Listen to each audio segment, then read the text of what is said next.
ಇದೇ 18ನೇ ತಾರೀಕು ಪರಿಷತ್ ಚುನಾವಣೆ ನಡೀತಾ ಇದೆ. ಆದರೆ ಈ ಒಂದು ಪರಿಷತ್ ಚುನಾವಣೆ ಒಂದು ರೀತಿಯಾಗಿ ಜಿದ್ದಾಜಿದ್ದಿನ ಕಣದಂತೆ ಕಾಣಿಸ್ತಾ ಇದೆ. MLC ಎಲೆಕ್ಷನ್ ಅಲ್ಲಿ NDA ಅಭ್ಯರ್ಥಿಗೆ ಆಪರೇಷನ್ ಯತ್ನವನ್ನ ಮಾಡಲಾಗಿದೆ. ಮೇಲ್ಮನೆ ಪ್ರತಿಷ್ಠೆ ಗೆಲ್ಲೋಕೆ JDS ಮತ್ತು ಕಾಂಗ್ರೆಸ್ ಜಿದ್ದಿಗೆ ಬಿದ್ದಿದೆ.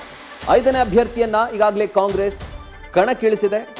ಹೀಗಾಗಿ ಗೆಲ್ಲೋ ಟೆನ್ಷನ್ ಈಗ ಕಾಂಗ್ರೆಸ್ ಪಾಳ್ಯದಲ್ಲಿ ಮನೆ ಮಾಡಿದೆ. NDAನ ಗೋವಿಂದರಾಜುಗೆ ಆಪರೇಷನ್ ಹಸ್ತವನ್ನ ಪ್ರಯೋಗ ಮಾಡಲಾಗಿದೆ. ಬಿಗ್ ಆಫರ್ಗಳನ್ನ ಕಾಂಗ್ರೆಸ್ ನಾಯಕರು ಅವರಿಗೆ ಕೊಟ್ಟಿದ್ದಾರೆ. ಈ ಒಂದು ಮಾಹಿತಿ ಲಭ್ಯವಾಗ್ತಾ ಇದೆ. ಸಂಖ್ಯಾಬಲದ ಕೊರತೆ ಇದ್ರೂ ಕೂಡ ಕಾಂಗ್ರೆಸ್ ತನ್ನ 5ನೇ ಅಭ್ಯರ್ಥಿಯನ್ನ KPCC ಖಜಾಂಚಿ ವಿನಯ್ ಕಾರ್ತಿಕ್ ಅವರನ್ನ ಕಣಕ್ಕಿಳಿಸಿತ್ತು. ಅವರು DCM, ಅವರು ಮುಖ್ಯಮಂತ್ರಿ DK ಶಿವಕುಮಾರ್ ಅವರ ಆಪ್ತರು ಕೂಡ. ಸೊ ಹೀಗಾಗಿ ಶತಾಯಗತಾಯ ಅವ್ರನ್ನ ಗೆಲ್ಲಿಸ್ಕೊಂಡು ಬರಲೇಬೇಕು ಅನ್ನುವಂಥ ಜಿದ್ದಿಗೆ ಮುಖ್ಯಮಂತ್ರಿ DK ಶಿವಕುಮಾರ್ ಬಿದ್ದಿದ್ದಾರೆ. ಸೊ ಹೀಗಾಗಿ NDA ಅಭ್ಯರ್ಥಿ ಗೋವಿಂದರಾಜು ಅವರಿಗೆ ನೇರ ಆಪರೇಷನ್ ಮಾಡಲಿಕ್ಕೆ ಈಗ ಕೈ ನಾಯಕರು ಮುಂದಾಗಿದ್ದಾರೆ. ಸೊ ಈ ಒಂದು 5ನೇ ಅಭ್ಯರ್ಥಿಯ ಗೆಲುವು ಕಾಂಗ್ರೆಸ್ ಹಾಗೂ JDS ಮಧ್ಯೆ ಜಿದ್ದಾಜಿದ್ದಿಯನ್ನ ಮೂಡಿಸಿದೆ.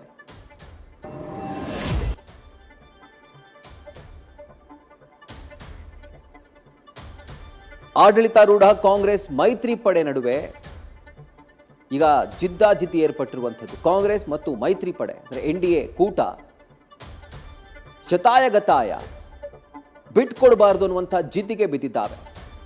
ಸಂಖ್ಯಾಬಲದ ಕೊರತೆ ಮಧ್ಯೆ ಈಗ ಅಭ್ಯರ್ಥಿಗಳನ್ನ ಕಣಕ್ಕಿಳಿಸಲಾಗಿದೆ. ಕಾಂಗ್ರೆಸ್ ತನ್ನ 5ನೇ ಅಭ್ಯರ್ಥಿಯನ್ನ ಕಣಕ್ಕಿಳಿಸಿರುವಂಥದ್ದು. ಇನ್ನು NDA ಅಭ್ಯರ್ಥಿಯಾಗಿ ಗೋವಿಂದರಾಜು ಅವರು ಕೂಡ ಕಣಕ್ಕಿಳಿದಿದ್ದಾರೆ. ಇಬ್ಬರು ಅಭ್ಯರ್ಥಿಗಳ ಗೆಲುವಿಗೆ ಬೇಕಾದಂಥ ಮತಗಳು ಅಂದರೆ 2 ಅಭ್ಯರ್ಥಿಗಳೇನು ಗೆಲ್ಲಬೇಕು, ಅವ್ರ ಗೆಲುವಿಗೆ NDA ಬಳಿ ಇದು ತಕ್ಕ ಮಟ್ಟಿಗೆ ಎಲ್ಲವೂ ಕೂಡ ಕಂಫರ್ಟಬಲ್ ಅಂತ ಹೇಳಬಹುದು. ಆದರೆ ಕಾಂಗ್ರೆಸ್ 5ನೇ ಅಭ್ಯರ್ಥಿಯನ್ನು ಕಣಕ್ಕಿಳಿಸಿದೆ. KPCC ಖಜಾಂಚಿ ವಿನಯ್ ಕಾರ್ತಿಕ್ ಇವರು CM DKಶಿ ಅವರ ಆಪ್ತರು ಕೂಡ. ಅಣಿತ್ತ ದೋಸ್ತಿ ಪಡೆಯಿಂದ ಕೂಡ ಅಭ್ಯರ್ಥಿಯನ್ನು ಕಣಕ್ಕಿಳಿಸಿ ಇದಕ್ಕೆ ಕೌಂಟರ್ ಕೊಡಲಾಗಿದೆ. NDAನ ಗೋವಿಂದರಾಜು ಏನು ಅಭ್ಯರ್ಥಿ ಆಗಿದ್ದಾರೆ, ಸೊ ಅವರಿಗೇನೆ ನೇರವಾಗಿ ಆಪರೇಷನ್ ಹಸ್ತವನ್ನು ಕಾಂಗ್ರೆಸ್ ನಾಯಕರು ಪ್ರಯೋಗ ಮಾಡಿದ್ದಾರೆ. ಬಿಗ್ ಆಫರ್ಗಳನ್ನು ಕೊಟ್ಟು ಆಪರೇಷನ್ ಮಾಡಲಿಕ್ಕೆ ಈಗ ನಾಯಕರು ಮುಂದಾಗಿದ್ದಾರೆ ಅನ್ನುವಂಥ ಮಾಹಿತಿ ಈಗ ಲಭ್ಯವಾಗ್ತಾ ಇದೆ.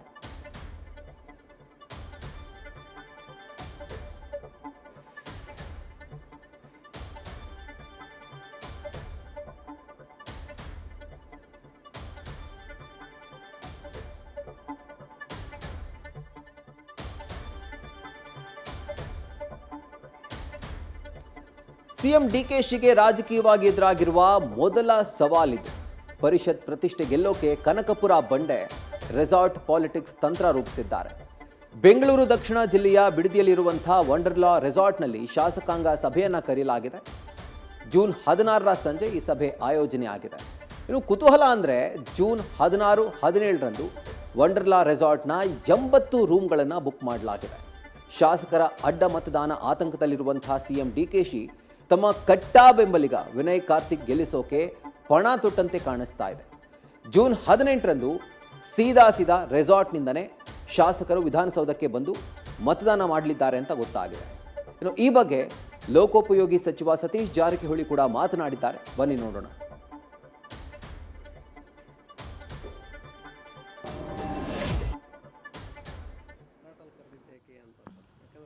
CLP ಅಲ್ಲೆಲ್ಲಿದೆ, ಅಲ್ಲಿಲ್ಲ ಓನ್ಲಿ ರೆಸ್ಟ್ಗೆ ಅಲ್ಲಾರು ಹೇಳಿದ್ರೆ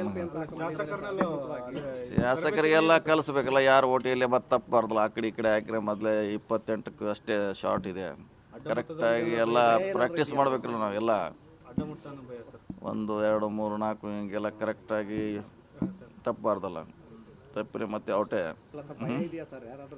ಇಲ್ಲ ಭಯ ಇಲ್ಲ, ಟ್ರೈನಿಂಗ್ ಕೊಡ್ಲಿಕ್ಕೆ ಕರ್ಕೊಂಡು ಹೋಗ್ತಿದ್ದಾರೆ ಅಷ್ಟೇ. ಅಲ್ಲೇನಂತದೇನು ವಿಶೇಷ ಏನಿಲ್ಲ. 2 ದಿವಸ ಟ್ರೈನಿಂಗ್ ಬೇಕಂತ ರಿಕ್ವೆಸ್ಟ್ ಮಾಡಿದ್ವಿ, ಕರ್ಕೊಂಡು ಹೋಗ್ತಿದ್ದಾರೆ.